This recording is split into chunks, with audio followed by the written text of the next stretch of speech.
ಮೂರನೇ ಪಾಠ ವನ ಸಂಚಾರ.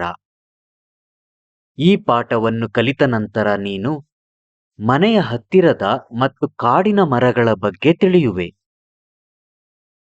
ಕಾಡಿನಲ್ಲಿ ದೊರೆಯುವ ಹಣ್ಣುಗಳ ಪರಿಚಯ ಮಾಡಿಕೊಳ್ಳುವೆ. ಮರ ಕಡಿಯಬಾರದು, ಇದು ನಮ್ಮದು ಎಂಬ ಭಾವನೆ ಬೆಳೆಸಿಕೊಳ್ಳುವೆ. ಗಿಡಗಳನ್ನು ನೆಟ್ಟು ಬೆಳೆಸುವ ಅಗತ್ಯತೆಯನ್ನು ಮನಗಾಣುವೆ. ಸೀತಾ ಕಾಡಿನ ಅಂಚಿನಲ್ಲಿ ಅವಳ ಕುಟುಂಬದ ಜೊತೆ ವಾಸಿಸುತ್ತಾಳೆ. ಸೀತಾಳಂತೆಯೇ ಅಲ್ಲಿ ಇನ್ನೂ ಹಲವಾರು ಕುಟುಂಬಗಳು ವಾಸಿಸುತ್ತವೆ. ಸೀತಾಗೆ ಕಾಡು ಮತ್ತು ಅಲ್ಲಿನ ಮರಗಳೆಂದರೆ ಬಲು ಪ್ರೀತಿ. ಈಗ ಸೀತಾ ತಾನಿರುವ ಕಾಡನ್ನು ಪರಿಚಯಿಸುತ್ತಾಳೆ. ಕೇಳು. ಬಾ, ನನ್ನ ಕಾಡನ್ನು ಪರಿಚಯಿಸುವೆ. ಇಗೋ, ಇಲ್ಲಿವೆ ತೇಗ, ಗಂಧ, ಮತ್ತಿ, ಹೊನ್ನೆ ಮರಗಳು. ಅವುಗಳ ಸುತ್ತ ಕಂಪನು ಬೀರುವ ಹೂಬಳ್ಳಿಗಳು.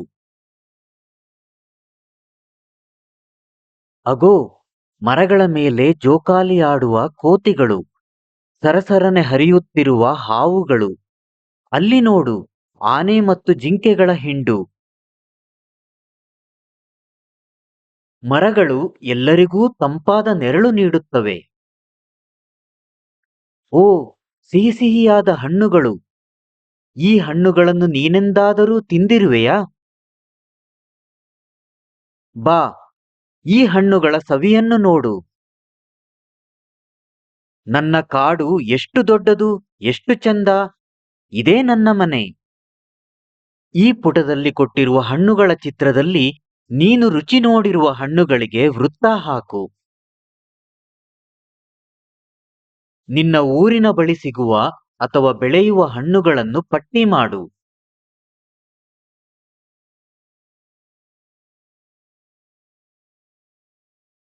ಇಲ್ಲಿ ಕೆಲವು ಹಣ್ಣುಗಳ ಹೆಸರುಗಳನ್ನು ನೀಡಲಾಗಿದೆ, ಗಮನಿಸು. ಕಾಡಿನಲ್ಲಿರುವ ಮರಗಿಡಗಳಿಂದ ನಮಗೆಲ್ಲರಿಗೂ ಎಷ್ಟೊಂದು ವಸ್ತುಗಳು ದೊರೆಯುತ್ತವೆ ಎಂದು ನಿನಗೆ ಗೊತ್ತೇ? ಚಿತ್ರವನ್ನು ನೋಡಿ ತಿಳಿ. ಚಿತ್ರದಲ್ಲಿರುವ ವಸ್ತುಗಳ ಹೆಸರನ್ನು ಅವುಗಳ ಕೆಳಗೆ ಬರೆ.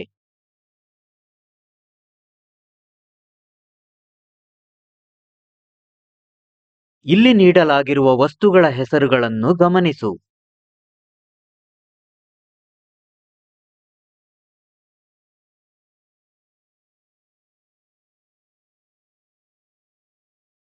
ಹಿಂದಿನ ತರಗತಿಯಲ್ಲಿ ಮರಗಳ ಬಗ್ಗೆ ತಿಳಿದಿರುವೆ.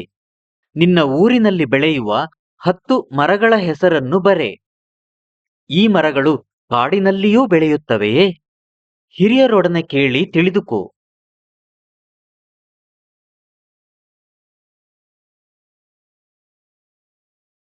ಇಲ್ಲಿ ಕೆಲವು ಮರಗಳ ಹೆಸರನ್ನು ನೀಡಲಾಗಿದೆ, ಗಮನಿಸು. ಸಾಮಾನ್ಯವಾಗಿ ನಿನ್ನ ಊರಿನಲ್ಲಿ ಕಂಡುಬರುವ ಹಾಗೂ ಕಾಡಿನಲ್ಲಿ ಕಂಡುಬರುವ 5 ಮರಗಳ ಹೆಸರುಗಳನ್ನು ಬರೆ.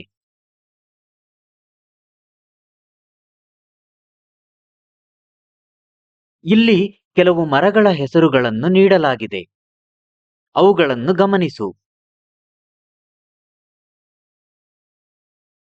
ಕೆಳಗಿನ ಚಿತ್ರಗಳಲ್ಲಿರುವ ಮರಗಳನ್ನು ಗಮನಿಸಿ ಅವುಗಳ 2 ಉಪಯೋಗಗಳನ್ನು ಬಿಟ್ಟ ಸ್ಥಳದಲ್ಲಿ ಬರೆ.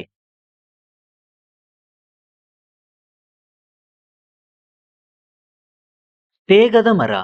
ತೇಗದ ಮರವನ್ನು ಕಿಟಕಿ, ಬಾಗಿಲುಗಳನ್ನು ಮಾಡಲು ಬಳಸುತ್ತಾರೆ. ತೇಗದ ಮರವು ದೋಣಿ ತಯಾರಿಕೆಯಲ್ಲೂ ಉಪಯೋಗವಾಗುತ್ತದೆ. ಶ್ರೀಗಂಧದ ಮರ. ಶ್ರೀಗಂಧದ ಮರದಿಂದ ಸುಗಂಧ ದ್ರವ್ಯಗಳನ್ನು ಮಾಡುತ್ತಾರೆ. ಕೆತ್ತನೆ ಮತ್ತು ಕರಕುಶಲ ವಸ್ತುಗಳನ್ನೂ ಮಾಡುತ್ತಾರೆ. ನೇರಳೆ ಮರ. ನೇರಳೆ ಹಣ್ಣನ್ನು ನಾವು ತಿನ್ನುತ್ತೇವೆ. ನೇರಳೆ ಮರದ ಎಲೆಗಳನ್ನು ಮೇವಿಗಾಗಿ ಬಳಸುತ್ತಾರೆ. ಆಲದ ಮರ. ಆಲದ ಮರ ನೆರಳು ನೀಡುತ್ತದೆ. ಆಲದ ಮರದ ಎಲೆಗಳನ್ನು ಹಸುಗಳಿಗೆ ಆಹಾರವಾಗಿ ಬಳಸುತ್ತಾರೆ. ಹೊಂಗೆ ಮರ. ಎಣ್ಣೆ ತಯಾರಿಕೆಯಲ್ಲಿ ಬಳಸುತ್ತಾರೆ. ಹೊಂಗೆ ಹೂವು ಜೇನುನೊಣಗಳಿಗೆ ಆಕರ್ಷಕವಾಗಿದ್ದು ಜೇನು ಸಾಕಾಣಿಕೆಗೆ ಸಹಾಯ ಮಾಡುತ್ತದೆ. ಬೇವಿನ ಮರ. ಬೇವಿನ ಕಡ್ಡಿಗಳನ್ನು ಹಲ್ಲುಜ್ಜಲು ಬಳಸಬಹುದು. ಬೇವಿನ ಮರವು ಔಷಧೀಯ ಗುಣಗಳನ್ನು ಹೊಂದಿದೆ. ಹಾಗಾಗಿ ಹಲವಾರು ಆರೋಗ್ಯ ಸಮಸ್ಯೆಗಳಿಗೆ ಬಳಸಲಾಗುತ್ತದೆ.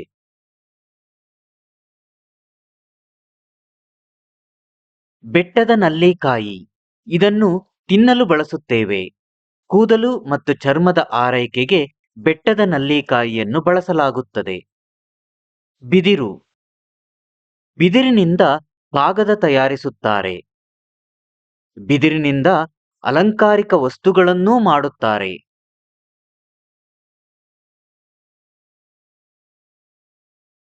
ಕಾಡುಗಳಿಂದ ನಮಗೇನೆಲ್ಲಾ ವಸ್ತುಗಳು ದೊರಕುತ್ತವೆ ಎಂದು ನಿನಗೀಗಾಗಲೇ ಗೊತ್ತು. ಕಾಡನ್ನು ನಾಶ ಮಾಡುವುದರಿಂದ ಏನಾಗಬಹುದೆಂದು ಯೋಚಿಸಿ ಪುಸ್ತಕದಲ್ಲಿ ನೀಡಿರುವ ಜಾಗದಲ್ಲಿ ಬರೆ. ಓದಿ ತಿಳಿ. ಹಿಂದಿನ ತರಗತಿಯಲ್ಲಿ ಅಪ್ಪಿಕೋ ಚಳವಳಿಯ ಪರಿಚಯ ಮಾಡಿಕೊಂಡಿರುವೆ. ಈ ಚಳವಳಿ ನಡೆಯಲು ಕಾರಣ ಗೊತ್ತೇ? ನಮ್ಮ ರಾಜ್ಯದ ಪಶ್ಚಿಮಕ್ಕೆ ಇರುವ ಘಟ್ಟ ಪ್ರದೇಶಗಳಲ್ಲಿ ಕಾಗದ ಕಾರ್ಖಾನೆ, ಪ್ಲೈವುಡ್ ಕಾರ್ಖಾನೆ, ಜಲವಿದ್ಯುತ್ ಉತ್ಪಾದನೆ, ಆಣೆಕಟ್ಟುಗಳ ನಿರ್ಮಾಣ ಮುಂತಾದವುಗಳಿಂದ ಕಾಡಿನ ನಾಶ ಹೆಚ್ಚಾಯಿತು. ಇದರ ಪರಿಣಾಮವಾಗಿ ತಲತಲಾಂತರದ ಅರಣ್ಯಗಳು ನಾಶವಾದವು.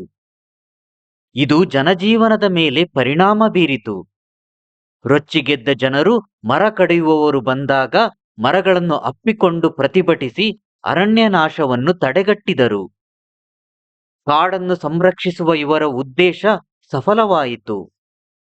ಕಾಡು ನಾಶವಾಗಿರುವ ಸ್ಥಳದಲ್ಲಿ ಮರಗಿಡಗಳನ್ನು ಬೆಳೆಸುವುದು, ಕಾಡಿನ ಉತ್ಪನ್ನಗಳನ್ನು ಕಡಿಮೆ ಪ್ರಮಾಣದಲ್ಲಿ ಬಳಸುವುದು ಮೊದಲಾದ ಜನರ ಬೇಡಿಕೆಗಳನ್ನು ಅರಣ್ಯ ಇಲಾಖೆ ಒಪ್ಪಿತು.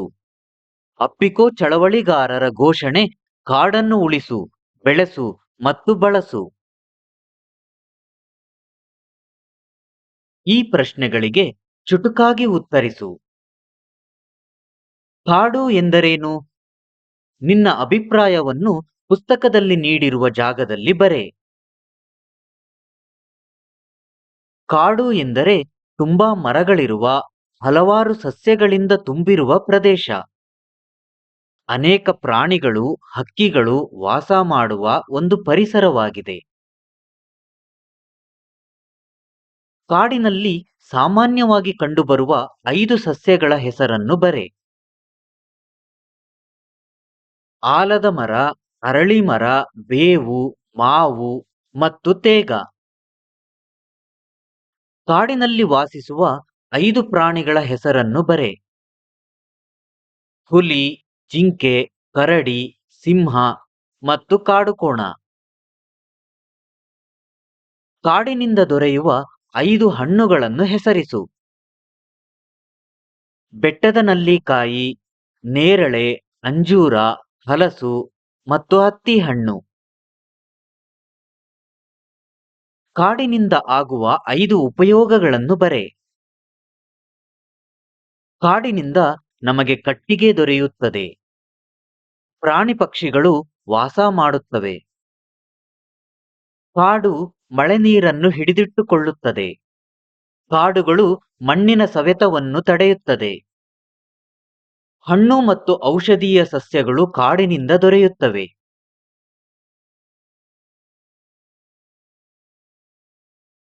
ನಿನ್ನ ಮನೆ, ಶಾಲೆ ಮತ್ತು ಊರಿನಲ್ಲಿ ಮಾವು, ತೆಂಗು ಇತ್ಯಾದಿ ಸಸಿಗಳನ್ನು ನೆಟ್ಟು ಪೋಷಿಸುವುದನ್ನು ಅಭ್ಯಾಸ ಮಾಡಿಕೋ. ಮಾಡಿ ನೋಡು. ಮರಗಳ ಸಸಿಗಳನ್ನು ಎಲ್ಲಿ ನೆಡಬೇಕು, ಎಷ್ಟು ಸಸಿಗಳನ್ನು ನೆಡಬೇಕೆಂದು ಮೊದಲು ನಿರ್ಧರಿಸು. ಹಣ್ಣಿನ ಮರವೇ, ಹೂವಿನ ಸಸಿಯೇ, ನೆರಳು ಕೊಡುವ ಮರದ ಸಸಿಯೇ ಎಂದು ನೀನು ನಿರ್ಧರಿಸಿದ ಸಸಿಗಳನ್ನು ಅರಣ್ಯ ಇಲಾಖೆಯ ನರ್ಸರಿಯಿಂದ ಅಥವಾ ನಿನ್ನ ನೆರೆಹೊರೆಯವರು ಬೆಳೆಸಿದ್ದರೆ ಅವರಿಂದ ಪಡೆದುಕೋ. ಇಲ್ಲವಾದಲ್ಲಿ ಶಾಲೆ ಅಥವಾ ಮನೆಯ ಹಿತ್ತಲಿನಲ್ಲಿ ಗೆಳೆಯರೊಡನೆ ಬೀಜಗಳನ್ನು ನೆಟ್ಟು ಸಸಿಗಳನ್ನು ಬೆಳೆಸು. ಸಸಿಯ ಬೇರುಗಳು ಮುಚ್ಚುವಷ್ಟು ಆಳದ ಗುಂಡಿಯನ್ನು ತೋಡು. ಆ ಗುಂಡಿಯಲ್ಲಿ ಅರ್ಧದಷ್ಟು ಮಣ್ಣು ತುಂಬು. ಚೆನ್ನಾಗಿ ನೀರು ಉಣಿಸಿದ ಸಸಿಯನ್ನು ನಿಧಾನವಾಗಿ ಬೇರಿಗೆ ಪೆಟ್ಟಾಗದಂತೆ ನೆಲದಿಂದ ಅಥವಾ ಪ್ಲಾಸ್ಟಿಕ್ ಚೀಲದಿಂದ ತೆಗೆದು ಗುಂಡಿಯಲ್ಲಿ ಬೇರುಗಳಿಗೆ ಪೆಟ್ಟಾಗದಂತೆ ಸಸಿಯನ್ನು ಇಟ್ಟು ಮಣ್ಣನ್ನು ತುಂಬು. ಕೊನೆಗೆ ಸಸಿಯ ಬುಡದಲ್ಲಿರುವ ಮಣ್ಣನ್ನು ಕೈಗಳಿಂದ ಸ್ವಲ್ಪ ಅದುಮಿ ಸಸಿಯನ್ನು ನೆಟ್ಟಗೆ ನಿಲ್ಲಿಸು. ಸಸಿಯ ಸುತ್ತಲೂ ಪಾತಿ ಮಾಡು. ಹೀಗೆ ನೆಟ್ಟ ಸಸಿಗೆ ನೀರು ಹಾಕು. ಸಸಿಗಳನ್ನು ಮೇಕೆ ಹಾಗೂ ಇತರ ಪ್ರಾಣಿಗಳು ತಿನ್ನದಂತೆ ಅದರ ಸುತ್ತ ಸಣ್ಣ ಬೇಲಿಯನ್ನು ಹಾಕು. ಆಗಾಗ್ಗೆ ನೀರನ್ನು ಹಾಕು. ಮರಗಳನ್ನು ಬೆಳೆಸಲು ನಿನ್ನ ಕುಟುಂಬದ ಸದಸ್ಯರು ಹಾಗೂ ಗೆಳೆಯರ ಸಹಾಯವನ್ನು ಪಡೆ.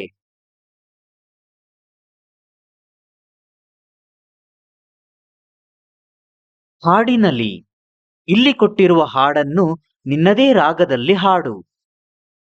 ವೃಕ್ಷಗಳಿಂದಲೇ ಸೌಂದರ್ಯ, ಹಸಿರು ಹಣ್ಣಿನ ಔದಾರ್ಯ, ಉಸಿರು ನೀರು ಆಹಾರ, ಬಾಳಿನ ಶಕ್ತಿಯ ಸಂಚಾರ. ಇವೆಲ್ಲಕ್ಕೂ ಮರಗಳೇ ಆಧಾರ, ಮರಗಳು ನಿಸರ್ಗವಿತ್ತವರ. ಕಾಡಿಲ್ಲದೆ ನಾಡಿಲ್ಲ, ಮರವಿಲ್ಲದೆ ಫಲವಿಲ್ಲ, ಮೇವಿಲ್ಲದೆ ಮೃಗವಿಲ್ಲ, ಇವಿಲ್ಲದೆ ಬದುಕಿಲ್ಲ. ನಿನ್ನ ಶಾಲೆ ಅಥವಾ ಮನೆಯ ಅಂಗಳದಲ್ಲಿರುವ ಮರ ಅಥವಾ ಸಸಿಗಳನ್ನು ಪಟ್ಟಿಯಲ್ಲಿ ಬರೆ. ಮರದ ಚಿತ್ರಗಳನ್ನು ಸಂಗ್ರಹಿಸು. ನಿನ್ನ ಹಳೆಯ ನೋಟ್ ಪುಸ್ತಕದಲ್ಲಿ ಅಂಟಿಸು. ನಂತರ ಆ ಮರಗಳ ಬಗ್ಗೆ ಕೆಳಕಂಡ ಮಾಹಿತಿ ಸಂಗ್ರಹಿಸಿ ಬರೆ. ಮರದ ಹೆಸರು ಮತ್ತು ಉಪಯೋಗ.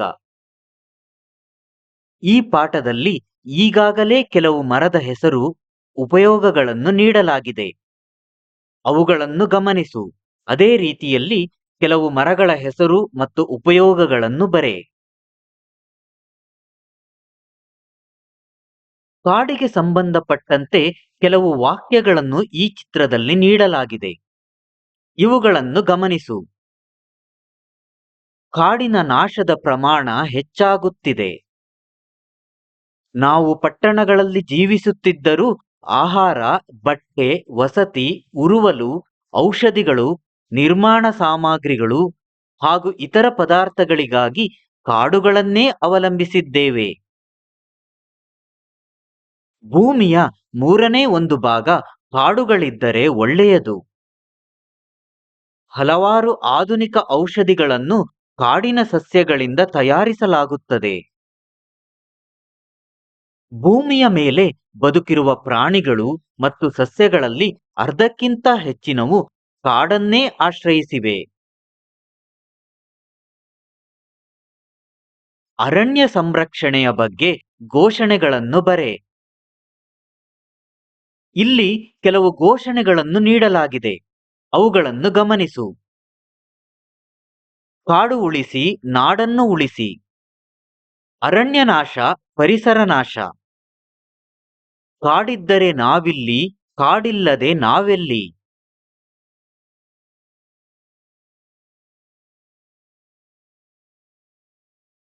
ಬಿದಿರು ಹುಲ್ಲಿನ ಜಾತಿಗೆ ಸೇರಿದ ಸಸ್ಯ.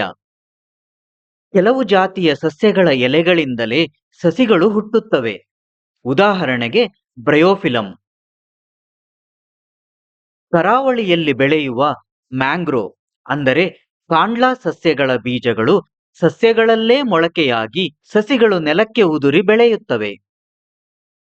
ಹೂಜಿಗಿಡ, ಕೋಬ್ರಾ ಲಿಲ್ಲಿ, ಡ್ರಾಸೆರಾ ಇತ್ಯಾದಿ ಸಸ್ಯಗಳು ಕೀಟಗಳನ್ನು ತಿನ್ನುತ್ತವೆ. ಇವನ್ನು ಕೀಟಾಹಾರಿ ಸಸ್ಯಗಳೆನ್ನುವರು. ಕೋಕೋ ಡಿ ಮೆರ್ ಎಂಬ ಸಸ್ಯದ ಬೀಜವು ಸಸ್ಯ ಪ್ರಪಂಚದಲ್ಲೇ ಅತಿ ದೊಡ್ಡದು. ಇದರ ತೂಕ ಸುಮಾರು 18 ಕೆಜಿ. ಕರ್ನಾಟಕದಲ್ಲಿ 5 ರಾಷ್ಟ್ರೀಯ ಉದ್ಯಾನವನಗಳು, 5 ಪಕ್ಷಿಧಾಮಗಳು ಮತ್ತು 16 ವನ್ಯಧಾಮಗಳು ಇವೆ.